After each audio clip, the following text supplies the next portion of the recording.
تدبر قرآن امین احسن اصلاحی سورہ آل عمران آیات 92 تا 99۔ آگے کا مضمون۔ اوپر کا مضمون اگر ذہن میں موجود ہے تو آگے کا سلسلہ بیان سمجھنے میں کوئی دقت پیش نہیں آئے گی۔ اوپر آیت 63 سے یہ بحث شروع ہوئی تھی کہ یہود اور نصارہ ملت ابراہیم علیہ السلام پر ہونے کا جو دعویٰ کرتے ہیں محض بے بنیاد دعویٰ ہے۔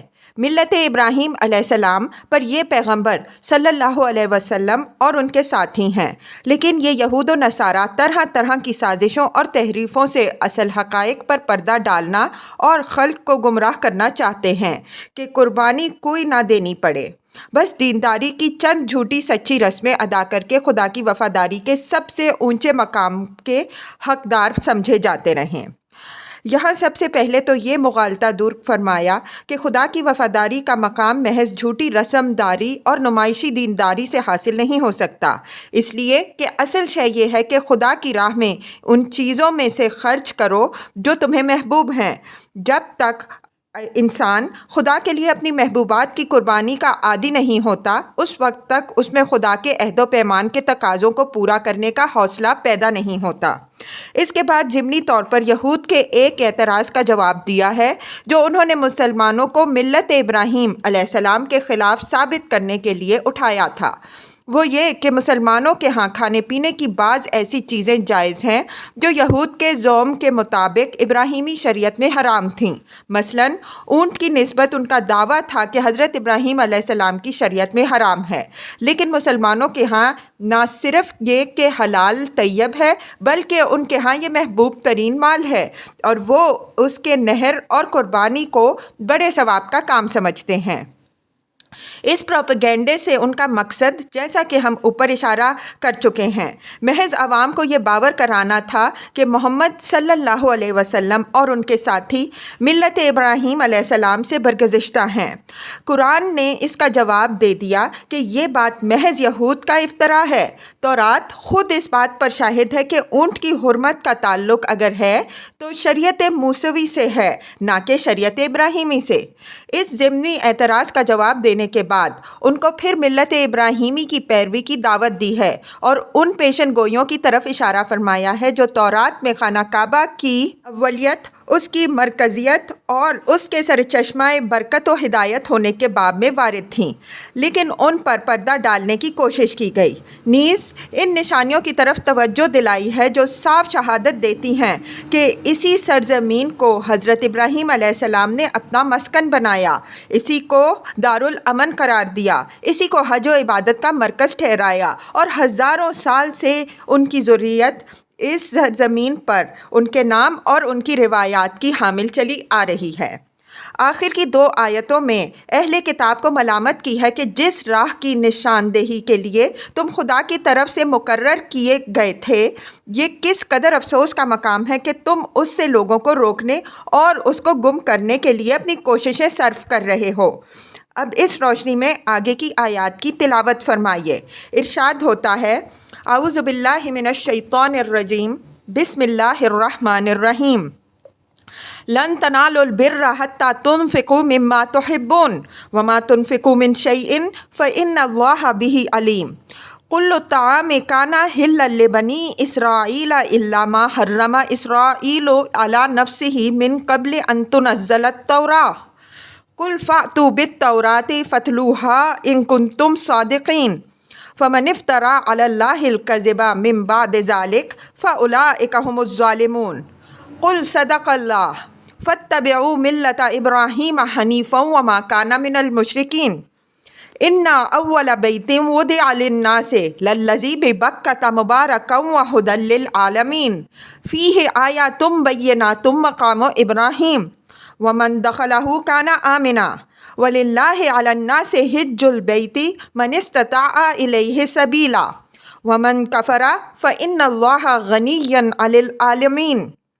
قل یا اہل الکتاب لم تکفرون بآیات اللہ واللہ شہید علی ما تعملون۔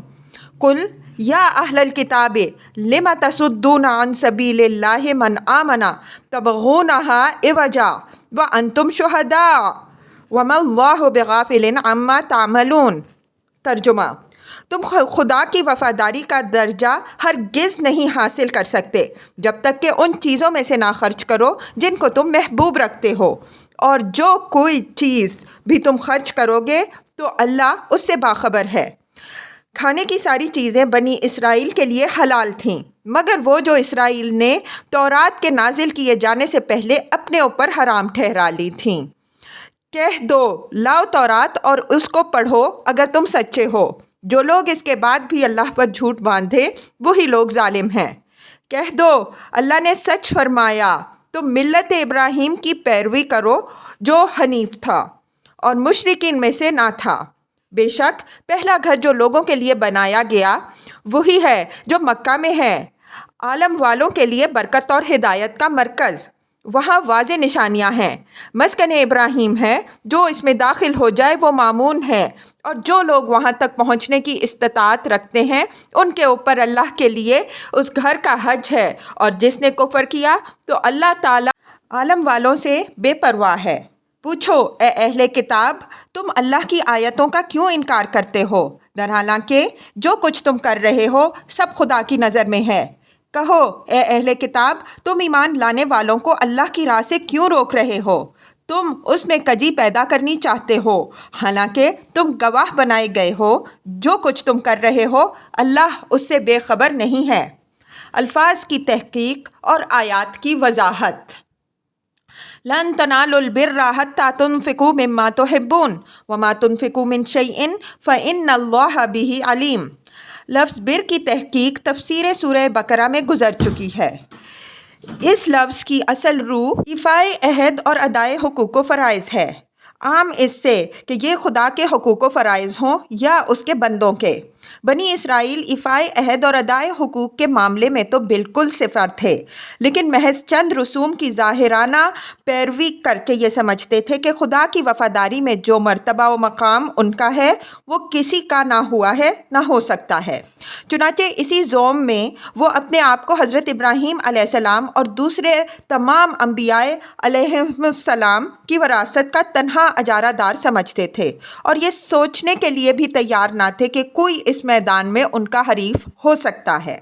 قرآن نے یہاں ان کے اسی زوم باطل پر ضرب لگائی ہے کہ خدا کی وفاداری کا مقام مجرد خالی خولی دعووں اور چند رسموں کے ادا کر دینے سے حاصل نہیں ہو جاتا، بلکہ ان کے لیے قربانی کی ضرورت ہوتی ہے۔ جب تک تم خدا کی راہ میں اپنی محبوب چیزوں میں سے خرچ نہ کرو اس وقت تک تمہارا یہ دعویٰ بالکل بے دلیل ہے۔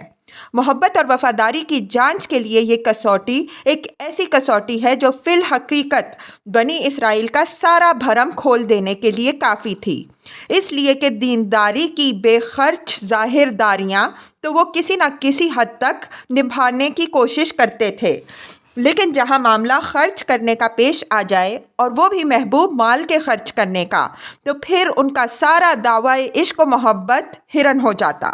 حالانکہ جن ابراہیم علیہ السلام کی پیروی اور جن کی وراثت کے وہ تنہا اجارہ دار بنے بیٹھے تھے، ان کے متعلق جانتے تھے کہ ان کو خدا کی وفاداری کا جو مقام حاصل ہوا محض زبانی جمع خرچ سے نہیں حاصل ہوا، بلکہ اپنی محبوب اکلوتے بیٹے کی قربانی سے حاصل ہوا۔ قرآن نے یہود کی اس رسمی دینداری پر جگہ جگہ تعریض کی ہے۔ مثلاً فرمایا ہے، لیس البر ان تولوا وجوہکم قبل المشرق والمغرب ولکن البر من آمن باللہ والیوم الآخر والملائکۃ والکتاب والنبیین وآتى المال على حبه ذوي القربى واليتامى والمساكين وابن السبيل والسائلين وفي الرقاب وأقام الصلاة وآتى الزكاة والموفون بعهدهم إذا عاهدوا والصابرين في البأساء والضراء وحين البأس اولئک الذین صدقوا واولئک هم المتقون۔ بقرہ 177۔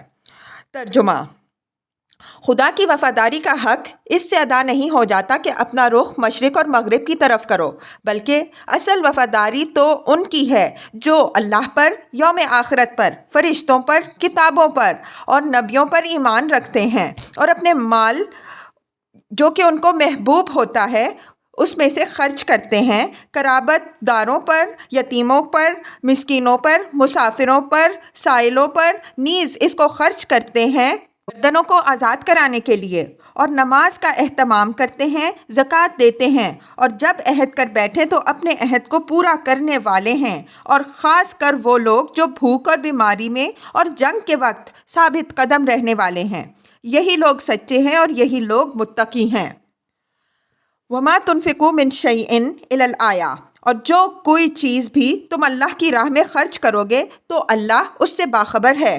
اس سے مقصود اس کا لازم ہے، یعنی خدا جب تمہارے خرچ کیے ہوئے پیسے سے باخبر ہے تو اطمینان رکھو، کوئی حبہ ضائع جانے والا نہیں۔ اگر ایک خرچ کرو گے تو 10 گنے سے لے کر 700 گنے تک پاؤ گے، اور اللہ کا فضل مزید برآں ہے جس کی کوئی حد و نہایت ہی نہیں۔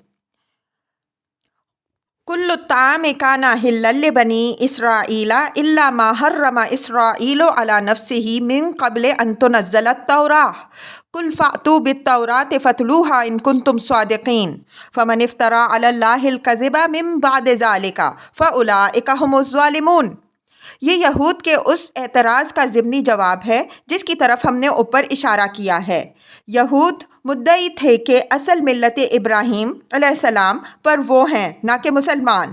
اپنے اس دعوے کے ثبوت میں جو باتیں وہ کہتے تھے ان میں سے ایک بات یہ بھی تھی کہ مسلمانوں نے جو چیزیں جائز کر رکھی ہیں ان میں سے بعض چیزیں ملت ابراہیم علیہ السلام میں حرام تھیں، لیکن مسلمان نہ صرف یہ کہ ان کو جائز رکھتے ہیں بلکہ ان کے بر و تقویٰ اور ان کے انفاق و قربانی کا انحصار انہی چیزوں پر ہے۔ ان کا اشارہ اونٹ کے ذبیحہ اور اس کی قربانی کی طرف ہوگا، اس لیے کہ اونٹ عرب کے محبوب ترین اموال میں سے تھا، اور یہود کی شریعت میں جیسا کہ اخبار میں وارد ہے وہ حرام ہے۔ قرآن نے یہاں مناسب موقع پر ان کے اس غلط خیال کی تردید کر دی۔ فرمایا کہ جو چیزیں طیبات میں داخل اور کھانے پینے کی ہیں وہ سب ابتداءً بنی اسرائیل کے ہاں بھی حلال تھیں، جملہ اونٹ بھی ہے۔ البتہ تورات کے نازل ہونے سے پہلے یعقوب علیہ السلام نے بعض چیزیں اپنے اوپر حرام ٹھہرا لی تھیں، چنانچہ تورات میں دیکھ لو کہ اونٹ یا بعض دوسری چیزیں جن کو تم حرام قرار دیتے ہو ان کی حرمت کا کوئی ذکر عہد ابراہیمی میں نہیں ملتا، اگر ملتا ہے تو تورات میں ملتا ہے۔ تورات میں ملت ابراہیمی کے خلاف جن طیبات کو حرام ٹھہرایا گیا ہے وہ 3 قسم کی ہیں۔ ایک تو وہ ہے جو محض یہود کے فقہا کی تحلیل و تحریم اور ان کی موشگافیوں کی پیدا کرنا ہے۔ انہوں نے اپنے فتوے کے تحت کسی چیز کو حرام ٹھہرایا اور بعد میں ان کا یہی فتویٰ تورات میں شامل ہو کر اس کا ایک جز بن گیا، اور اس طرح فقیہوں کے ایک فتوے نے کتاب الہی کی حیثیت حاصل کر لی۔ تورات میں اس قسم کے جو گھپلے ہوئے ہیں ان پر یہاں بحث کا موقع نہیں ہے، ان کا تعلق تورات کی تاریخ سے ہے اور یہ ایک الگ موضوع ہے۔ دوسری وہ ہیں جو یہود کی سرکشی اور ان کی کٹ حجتی اور ان کی سوال بازی کے سبب سے حرام ہوئیں۔ انہوں نے کسی چیز کے متعین کرانے میں اتنے سوالات اٹھائے کہ ان کے لیے جواز کی راہ تنگ سے تنگ ہوتی چلی گئی، اور اچھی بھلی طیب و طاہر چیزیں بھی ان کے لیے حرام ہو کر رہ گئیں۔ تیسری وہ ہے جن سے احتراز و اجتناب کا تصور ان کے ہاں بزرگوں سے چلا آ رہا تھا۔ مثلاً بعض چیزیں حضرت یعقوب علیہ السلام کسی احتیاط یا محض طبعی و ذوقی عدم میں مناسبت کی بنا پر نہیں استعمال کرتے تھے۔ یہود نے اس طرح کی چیزوں کا سرا حضرت ابراہیم علیہ السلام سے ملا دیا اور ان کی حرمت بھی تورات کی محرمات کی فہرست میں شامل ہو گئی۔ یہی حرمتیں ہیں جن کو قرآن میں اسراء و اغلال سے تعبیر کیا ہے، اور یہود کے صحیفوں میں ملت ابراہیم علیہ السلام پر مبعوث ہونے والے پیغمبر صلی اللہ علیہ وسلم کے بارے میں یہ پیشن گوئی موجود تھی کہ جب وہ آئیں گے تو یہود کے لیے تمام طیبات کو حلال کریں گے، اور جو توق و سلاسل انہوں نے اپنے اوپر لاد رکھے ہیں ان سے ان کو نجات دیں گے۔ اس مسئلہ پر ہم سورہ انعام کی تفسیر میں تفصیل سے بحث کرنے والے ہیں، اس وجہ سے یہاں ان مختصر اشارات پر کفایت کرتے ہیں۔ فمن افترا الی الآیہ، یعنی جو لوگ اس وضاحت کے بعد بھی اس بات پر اڑے رہیں کہ جن چیزوں کو انہوں نے حرام ٹھہرا رکھا ہے وہ ملت ابراہیم علیہ السلام میں بھی حرام تھیں اور ان کو اللہ تعالیٰ نے حرام ٹھہرایا ہے، تو یہ لوگ اللہ پر جھوٹ باندھ رہے ہیں، اور جو لوگ اللہ پر جھوٹ باندھیں ان سے بڑا ظالم کون ہو سکتا ہے؟ قل صدق اللہ فاتبعوا ملت ابراہیم حنیفا وما کان من المشرکین۔ فرمایا کہ ان لوگوں سے کہہ دو کہ جو کچھ تم کہہ رہے ہو یہ تو محض اللہ پر جھوٹا بہتان ہے، البتہ اللہ تعالیٰ نے جو کچھ فرمایا ہے یہ سچ ہے۔ تو اپنی بدعات کو ملت ابراہیم علیہ السلام ثابت کرنے کی کوشش نہ کرو، بلکہ اس ملت ابراہیم علیہ السلام کی پیروی کرو جس کی دعوت میں دے رہا ہوں۔ ابراہیم علیہ السلام اسلام کی راہ پر بالکل یکسو تھے، نہ انہوں نے اس راہ سے دوسری پگڈنڈیاں نکالیں اور نہ وہ مشرکین میں سے تھے۔ اِنَّ أَوَّلَ بَيْتٍ وُضِعَ لِلنَّاسِ لَلَّذِي بِبَكَّةَ مُبَارَكًا وَهُدًى لِّلْعَالَمِينَ فِيهِ آيَاتٌ بَيِّنَاتٌ مَّقَامُ إِبْرَاهِيمَ وَمَن دَخَلَهُ كَانَ آمِنًا وَلِلَّهِ عَلَى النَّاسِ حِجُّ الْبَيْتِ مَنِ اسْتَطَاعَ إِلَيْهِ سَبِيلًا وَمَن كَفَرَ فَإِنَّ اللَّهَ غَنِيٌّ عَنِ الْعَالَمِينَ۔ بکہ سے مراد مکہ ہے۔ نوٹ: مولانا فراہی رحمۃ اللہ علیہ نے اپنی کتاب مفردات القرآن میں لفظ مکہ پر لکھا ہے۔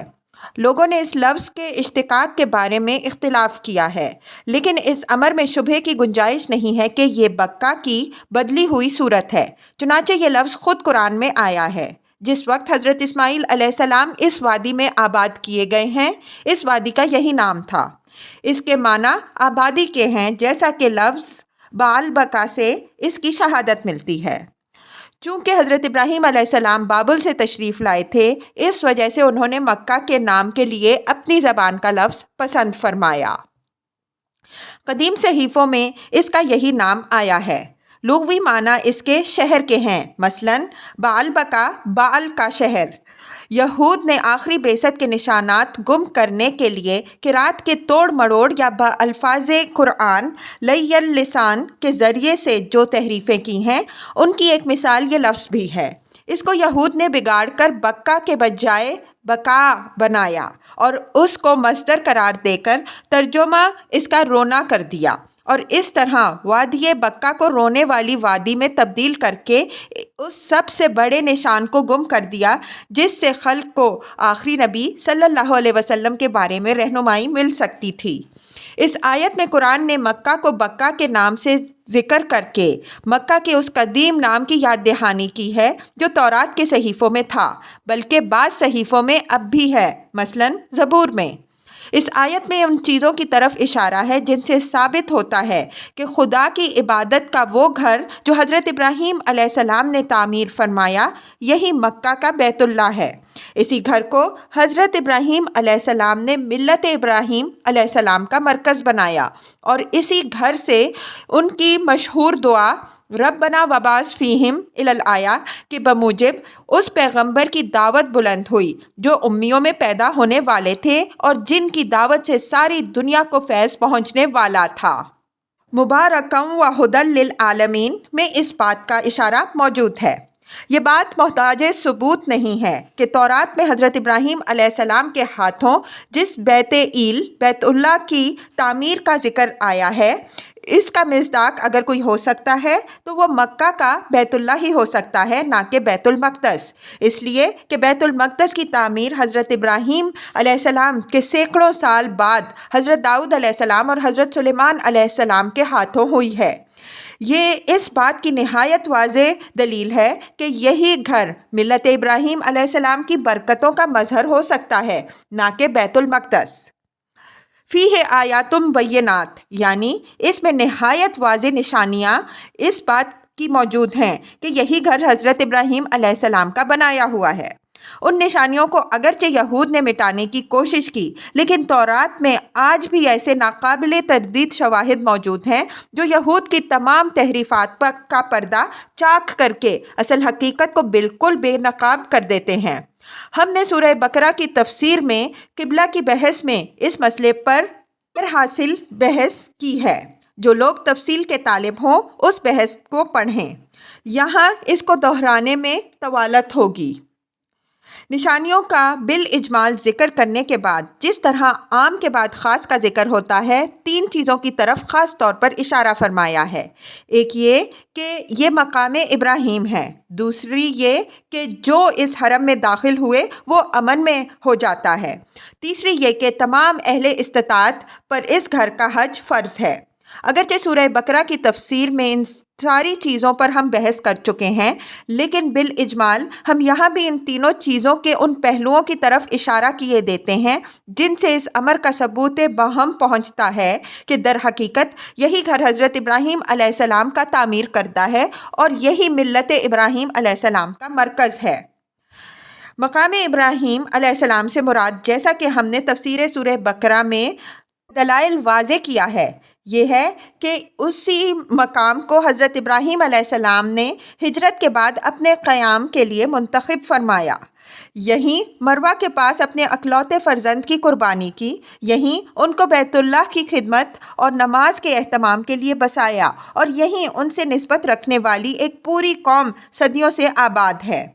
یہ ساری باتیں خود تورات کے دلائل سے اس قدر قطعیت کے ساتھ ثابت ہیں کہ کوئی صاحب انصاف ان کا انکار نہیں کر سکتا۔ وَمَن دَخَلَهُ كَانَ آمِنًا سے اشارہ اس بات کی طرف ہے کہ حضرت ابراہیم علیہ السلام نے اس سرزمین میں اپنی اولاد کو بساتے ہوئے اس کے لیے امن کی جو دعا کی تھی، یہ سرزمین اور یہ گھر اس دعا کی مقبولیت کا مظہر ہے۔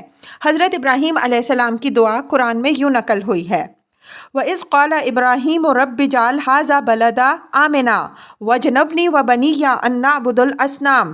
ابراہیم 35۔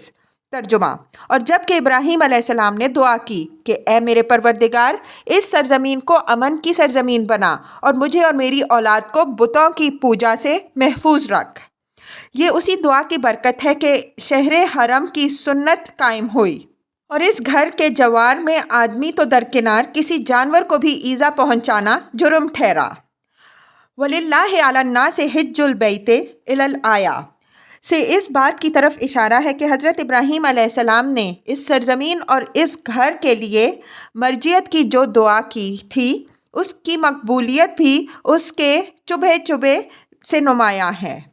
حضرت ابراہیم علیہ السلام کی اس دعا کا ذکر قرآن میں یوں ہے: ربنا انی اسکنت من ذریتی بواد غیر ذی زرع عند بیتک المحرم ربنا لیقیموا الصلاۃ فاجعل افئدة من الناس تہوی الیہم وارزقہم من الثمرات لعلہم یشکرون۔ ابراہیم 37۔ ترجمہ: اے ہمارے رب، میں نے اپنی اولاد میں سے بعض کو ایک بن کھیتی کی سرزمین میں تیرے محترم گھر کے پاس بسایا، اے ہمارے رب، تاکہ یہ نماز قائم کریں، تو لوگوں کے دل ان کی طرف مائل کر دے اور ان کو پھلوں کی روزی دے کہ یہ تیری شکر گزاری کریں۔ اسی طرح حضرت ابراہیم علیہ السلام کو اللہ تعالیٰ کی طرف سے جو ہدایت اس گھر کے لیے اعلان حج کی ملی تھی، اس کی سنت بھی ان کے عہد سے لے کر آج تک چلی آ رہی ہے۔ وَإِذْ بَوَّأْنَا لِإِبْرَاهِيمَ مَكَانَ الْبَيْتِ أَلَّا تُشْرِكَ بِي شَيْئًا وَطَهِّرْ بَيْتِيَ لِلطَّائِفِينَ وَالْعَاكِفِينَ وَالرُّكَّعِ السُّجُودِ وَأَذِّنْ فِي النَّاسِ بِالْحَجِّ يَأْتُوكَ رِجَالًا وَعَلَىٰ كُلِّ ضَامِرٍ يَأْتِينَ مِنْ كُلِّ فَجٍّ عَمِيقٍ۔ سورہ حج 26-27۔ ترجمہ: اور یاد کرو جب ہم نے ابراہیم علیہ السلام کو بیت اللہ کے پاس اس ہدایت کے ساتھ بسایا کہ میرا کسی کو شریک نہ ٹھہرائیو، اور میرے گھر کا طواف، قیام اور رکوع اور سجدہ کرنے والوں کے لیے پاک رکھیو، اور لوگوں میں حج کی منادی کر دو، لوگ تمہارے پاس پیادہ اور لاغر اونٹنیوں پر تمام گہرے راستوں سے آئیں گے۔ ان تمام نشانیوں کے حوالے دینے سے مقصود، جیسا کہ ہم نے اوپر اشارہ کیا، اہل کتاب پر یہ ثابت کرنا ہے کہ دنیا میں اگر کوئی گھر حضرت ابراہیم علیہ السلام کا بنایا ہوا اور ان کی ملت اور ان کی دعوت کا مرکز ہو سکتا ہے تو یہی مکہ کا بیت اللہ ہو سکتا ہے۔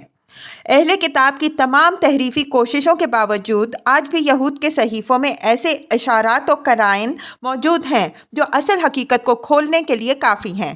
ان اشارات کی تفصیل کے لیے ہماری سورہ بقرہ کی تفسیر پڑھیے۔ وَمَن كَفَرَ فَإِنَّ اللَّهَ غَنِيٌّ عَنِ الْعَالَمِينَ، یعنی ان تمام تفصیلات کے بعد بھی جو اہل کتاب اپنی ضد پر اڑے ہی رہ جائیں گے اور یہی دعویٰ کرتے رہیں گے کہ ملت ابراہیم وہی ہے جس پر وہ ہے اور ملت ابراہیم علیہ السلام کا مرکز بیت المقدس ہے، تو یہ لوگ اللہ کی آیات کے منکر ہیں، اور اللہ تعالیٰ حجت تمام کر دینے کے بعد اس بات سے بے پرواہ ہو جاتا ہے کہ کون کفر کی راہ اختیار کرتا ہے اور کون ایمان کی۔ آیت کے اسی آخری ٹکڑے پر وہ حدیث مبنی ہے جس میں حضور صلی اللہ علیہ وسلم نے ارشاد فرمایا ہے کہ جو شخص استطاعت کے باوجود حج سے بے پرواہ ہو جاتا ہے، اللہ تعالیٰ کو اس بات کی کوئی پرواہ نہیں رہ جاتی کہ وہ یہودی ہو کے مرے یا نصرانی ہو کر۔ ہمارے نزدیک اس کی وجہ یہ ہے کہ ایسے شخص کے رویے میں در حقیقت یہود و نصارہ کی اس بے پرواہی کا ایک عکس ہے جو انہوں نے بیت اللہ کے معاملے میں اختیار کی اور جس کے نتیجے میں وہ اپنا ایمان ہی گنوا بیٹھے۔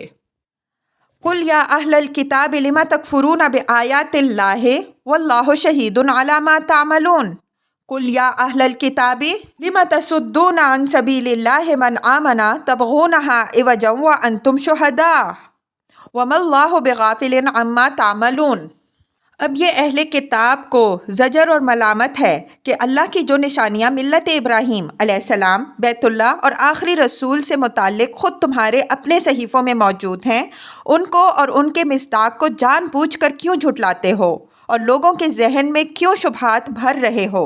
یہ بات تمہیں معلوم رہنی چاہیے کہ اللہ اور اس کی آیات کے ساتھ یہ شرارت جو تم کر رہے ہو، یہ گویا اللہ کی موجودگی میں کر رہے ہو اور وہ سب کچھ دیکھ رہا ہے۔ جنہوں نے اللہ کی توفیق سے یہ راہ پا لی ہے، اب تم یہ چاہتے ہو کہ ان کے ذہن میں شبہات پیدا کر کے ان کو کسی ایسے رخ پر موڑ دو کہ ان کی ملی ہوئی راہ پھر گم ہو کر رہ جائے، حالانکہ تم کو اللہ نے پہلے سے اس راہ پر اس لیے کھڑا کیا تھا کہ تم لوگوں کو رستہ بتاؤ گے، لیکن تم نے شہداء اللہ ہو کر راہزنوں اور بٹماروں کا پیشہ اختیار کر لیا۔ یاد رکھو کہ یہ جو کچھ تم کر رہے ہو، اللہ اس سے بے خبر نہیں ہے۔